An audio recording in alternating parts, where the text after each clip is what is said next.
Parce que moi, si j'avais ces informations avant l'accident, mes escars n'auraient peut-être pas atteint le niveau qu'elles avaient eu à cette époque-là. Parce que l'infirmière de garde arrivait et nous disait, il est 22 h, choisissez votre position, choisissez la position sur laquelle vous allez dormir. Je suis en salle de garde, si vous avez un problème, appelez-moi. Bon, je n'avais pas de problème, donc je ne l'appelais pas. Et je restais sur la même position jusqu'au lendemain. Donc, imaginez de 22 h à 7 h, 8 h, lorsqu'il y a la relève, d'accord? Alors qu'on vous dit, vous devez vous retourner au moins toutes les 2 heures. Mais vous ne pouvez pas le faire vous-même parce que vous n'avez pas de force, vous pouvez passer, pas possible. Il faut qu'il y ait une infirmière pour le faire, toutes les 2 heures. Mais l'infirmière de garde arrive, elle dort, elle attend le moment où vous allez sonner pour qu'elle se réveille. Mais vous ne savez pas qu'elle doit venir toutes les 2 heures parce que vous n'avez pas l'information. Donc, ce sont ces genres de choses qu'il est important de connaître parce qu'on ne peut pas tout apprendre à l'école. Ce n'est pas possible. C'est vraiment pas possible. On ne peut pas tout apprendre à l'école. C'est pour ça qu'il est important pour les élèves, pour les étudiants, d'approfondir leurs études, d'aller sur le terrain, de rencontrer les malades, de rencontrer d'autres collègues pour mieux assimiler les cours. Parce que en sortant de l'école, on devrait être au moins à 80% capable de traiter convenablement. J'ai une émotion positive, j'ai une émotion de l'espoir. Parce que voir M. Manou vouloir gérer le problème de l'handicap alors que c'était un handicapé, alors que nous avons des autorités compétentes dans ce pays, alors que l'argent est dilapidé dans des causes inattendues, nous nous posons les questions. Dans notre projet, notre souhait ici, c'est de voir avec vous dans quelles possibilités vous pouvez faire vos stages également dans nos maisons. Voilà, mais nous souhaitons vraiment avoir des personnes qui nous suivent à la maison. Parce que lorsqu'on a les escars, c'est dangereux d'aller tous les jours se faire soigner à l'hôpital. Parce que le temps que vous passez entre la maison et l'hôpital aggrave les escars. Le temps que vous passez entre l'hôpital et la maison également, c'est un autre problème. Je compatis avec vous par rapport à la situation dans laquelle vous trouvez en ce moment. Merci à M. Manou qui a été l'instigateur de cette belle journée. Merci à ceux qui nous ont accueillis. Merci aux chirurgiens de l'espoir qui ont donné du leur pour la réussite. Ces escars restent un problème crucial dans notre pays pour toutes les pathologies où le malade reste alité de façon prolongée dans nos hôpitaux. Nous devons y avoir un œil beaucoup plus acerbe, non pas que dans les escars, mais dans toutes ces pathologies. L'accident vasculaire, en l'occurrence, fait des ravages dans notre pays.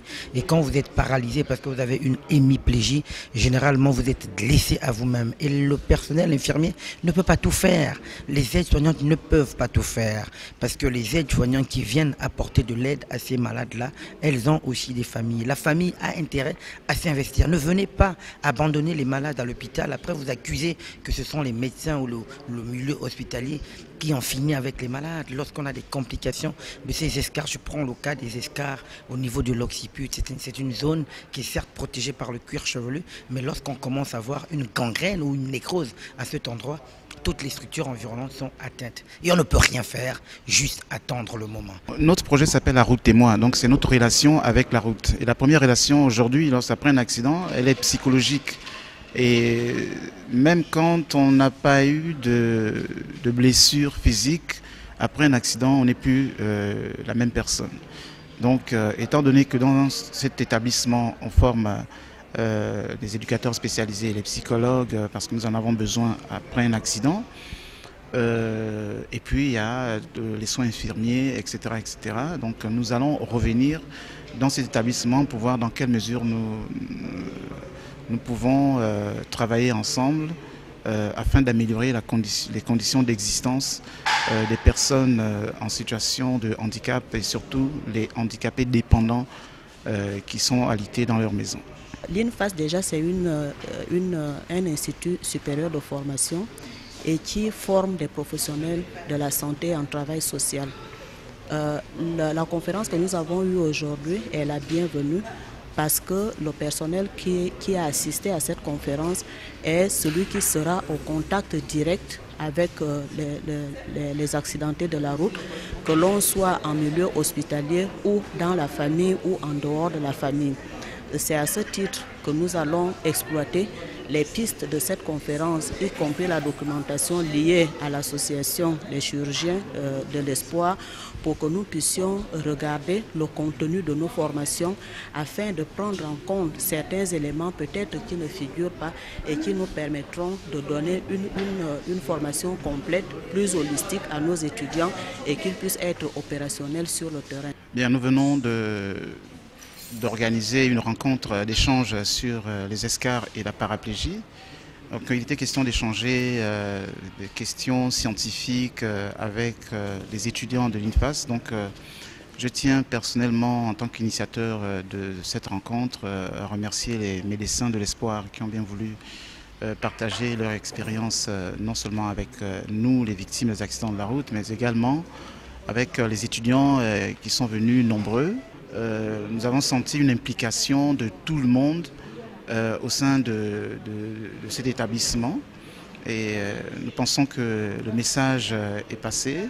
Ce que j'ai retenu, c'est comment prendre en charge une personne souffrant des escarres, comme par exemple des malades, enfin pas des malades, des personnes, des paraplégiques, voilà, et aussi revaloriser ces personnes-là en prenant en compte leur valeur humaine. Parce que ces personnes, nous savons qu'elles se sentent plus comme des humains en fait. Donc c'est à nous, en tant qu'infirmiers, que nous devons leur montrer cette importance-là. D'où la thématique nous a beaucoup interpellés. La preuve en est que dans l'amphi, nous étions plus nombreux que d'autres filières en fait. Ce sont les compétences des étudiants qui ont été renforcées. C'est la prise en compte de cet aspect dans nos programmes de formation pour que nous puissions accompagner toute personne qui est victime de la route, parce que le principal facteur, sinon les conséquences, c'est déjà la sédentarité. Et les étudiants doivent comprendre que lorsqu'on est face à une personne qui porte un handicap, cet handicap n'est pas forcément celui qui peut être pathologique, mais c'est un handicap également qui peut provenir de l'accident de la route et la prise en charge peut être différente face à chaque situation. Souvent, les gens ont tendance pensent souvent qu'une victime, c'est la personne qui est décédée sur le lieu de l'accident ou entre le lieu de l'accident et l'hôpital. Mais les grandes victimes, c'est surtout les survivants qui sortent de là avec des séquelles telles que les escarres, la paraplégie, etc., etc. Parce que bon, là, la vie est très dure, elle bascule et puis généralement, on perd tout ce qu'on avait à l'instant T. Et parfois, il faut reprendre à zéro tout ce qu'on faisait. Il faut réapprendre à vivre parce que la vie prend une autre direction. Donc nous tenons une fois de plus à remercier les responsables de cet établissement qui ont bien voulu contribuer à l'organisation de cette rencontre.